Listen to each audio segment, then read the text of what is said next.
আজকে তৈরি করব গন্ধরাজ মুরগি লেমন পেপার চিকেন উইদাউট অয়েলে।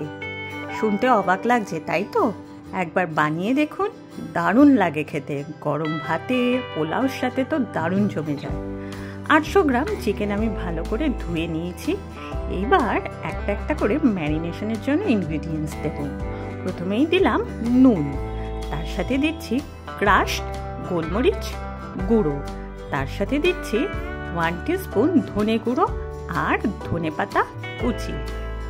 ধনে গুঁড়োই এখানে কিন্তু লাগবে, এখানে কোনো হলুদ বা লঙ্কার গুঁড়ো ইউজ করব না। আর দিচ্ছি গন্ধরাজ লেবুর রস। 800 গ্রাম চিকেনের জন্য আমি একটা গোটা গন্ধরাজ লেবু ইউজ করেছি।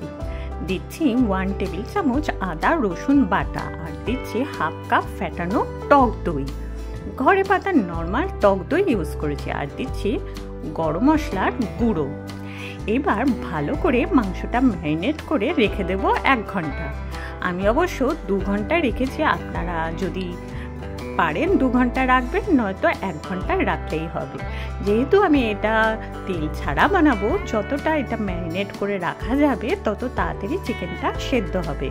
সত্যি বলছি, খেতে কিন্তু দারুণ হয়েছিল। একটা ফোঁটাও বোঝা যাবে না এখানে যে তেল নেই। দই দিয়েছি তো, দই থেকে তেল বেরোবে তাতেই, আর দই থেকে জলও বেরোবে, তাতেই চিকেনটা রান্না হয়ে যাবে। এবার কড়াইটা ভালো করে গরম করে নিয়ে প্রথমে কিছু গোটা গরম মশলা একটু ড্রাই রোস্ট করে নিয়ে এখানে 3টে বড় দেখে পেঁয়াজ কুচি দিয়ে দিচ্ছি। পেঁয়াজটা এবার ড্রাই রোস্ট করব, মানে নরম হওয়া পর্যন্ত রোস্ট করব, যাতে তাড়াতাড়ি নরম হয়ে যায়। উপর থেকে আবার কিছুটা নুন দিয়ে দিলাম। অলরেডি ম্যারিনেশনের সময় কিন্তু নুন দিয়েছি। নুনটা দিলে পেঁয়াজটা তাড়াতাড়ি নরম হয়ে যাবে। দেখুন পেঁয়াজটা কিন্তু নরম হয়ে গেছে।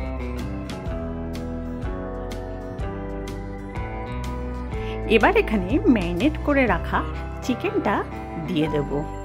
এবার 10 মিনিট হাই ফ্লেমে এটাকে কষাতে হবে। প্রথমে কিন্তু হাই ফ্লেমে কষাবে।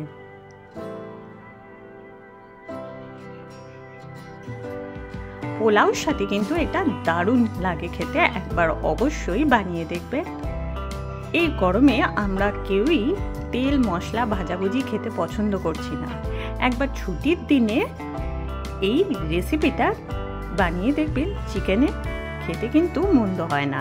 এইবার লো ফ্লেমে এটা দমে রেখে দেবো আবার 10 মিনিট। 10 মিনিট পর ফিরে এলাম।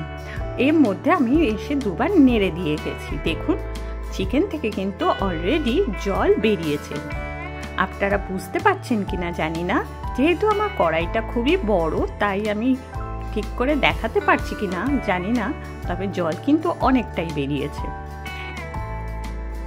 এবার এখানে কাঁচা লঙ্কা চেরা দিয়ে দিচ্ছি, ঝালটা বুঝে দেবে। আর দিচ্ছি কাজু বাদাম পেস্ট। এর সাথে আপনারা চারমগজ বাটাও দিতে পারেন বা ফ্রেশ ক্রিম থাকলে দিতে পারেন। কাজু বাদাম আর কাঁচা লঙ্কাটা চেরা যেটা দিয়েছি সেটা দেওয়ার পর আবার একটু নেড়ে চেড়ে নেব। চিকেন কিন্তু অলরেডি আমার সেদ্ধ হয়ে গেছে। আপনারা চাইলে এই অবস্থায় নামাতেও পারেন। আমি এখানে একটু গ্রেভি রাখবো। আমরা একটু গ্রেভি চিকেনই পছন্দ করি, তাই আমি এখানে 1 কাপ জল দিয়ে দেব। আর উপর থেকে দিয়ে দেব চিনি।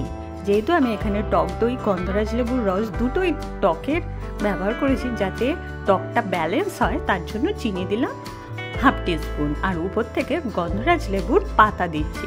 আমাদের নিজেদের গাছ আছে তাই এটা দিচ্ছি। আপনারা না জোগাড় করতে পারলে গন্ধরাজ লেবুর পাতা দেবেন না। আর গন্ধরাজ লেবুর স্লাইস দিয়ে দিলাম। আর উপর থেকে দিচ্ছি লেমন জুস।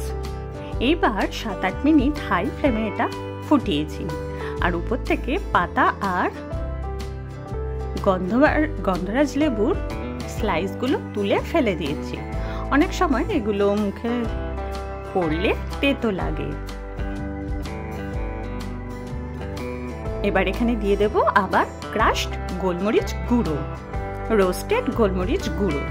আপনারা কেনা গোলমরিচ গুঁড়ো এখানে ব্যবহার করবেন না, টেস্টটা ভালো আসবে না। এই গরমে স্বাস্থ্যকর একটা দারুণ চিকেনের রেসিপি তৈরি হয়ে গেল। গন্ধরাজ চিকেন আমি কিন্তু একটু অন্যরকমভাবে বানালাম, একবার এইভাবে গন্ধরাজ চিকেন বানিয়ে দেখবেন, এতে খুবই ভালো হয়। কেমন লাগলো এই রেসিপিটা? অনেকদিন বাদে আমি কিন্তু আজকে চিকেনের এই প্রিপারেশনটা শেয়ার করছি।